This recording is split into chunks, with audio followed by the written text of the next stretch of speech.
বন্ধুরা, একটা কথা বলার জন্য এলাম। যেমন বৃষ্টি হলে আমরা ছাতা ধরে থাকি, তারপরে বৃষ্টি যদি চলে যায় তখন ছাতা ধরতে কিন্তু আমাদের বিরক্ত বোধ লাগে। যেমন শীতকালে আমরা কম্বল, লেপ, যাই হোক যে যেটা ইউজ করে, সেটা গরম পড়ে গেলে কিন্তু ওটা বিরক্ত বোধ লাগে। তেমন কোনো কাজ আপনার থেকে জেনে নেবে, মানে শিখে নেবার পরে আপনার পেছনেই বাঁশ দেওয়ার চেষ্টা করে। কিছু মানুষ আছে এরকম, এটাই এক বাস্তব।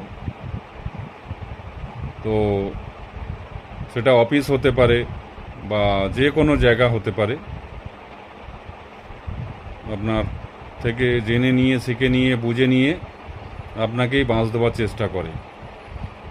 আর এরকম কার কার সঙ্গে হয়েছে বন্ধুরা, কমেন্ট করে জানান। আমার সঙ্গে তো হয়েছে এরকম, এটাই বাস্তব আর কি।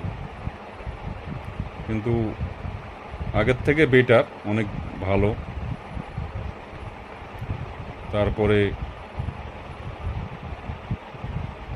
এটা অনেক ক্ষেত্রে, বিভিন্ন জায়গায়, অফিসের ক্ষেত্রেও দেখা যায়, বিভিন্ন কর্মক্ষেত্রে দেখা যায়। বিভিন্ন টাইপের মানুষ থাকে, কিন্তু তারা কখনো সুখী হয় না, তারা সারা জীবন অসুখীই থেকে যায়।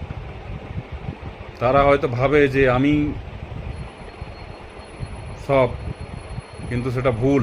সেটা যে ভুল, সেটা একদিন না একদিন উপরওয়ালা তার প্রমাণ দেবেই।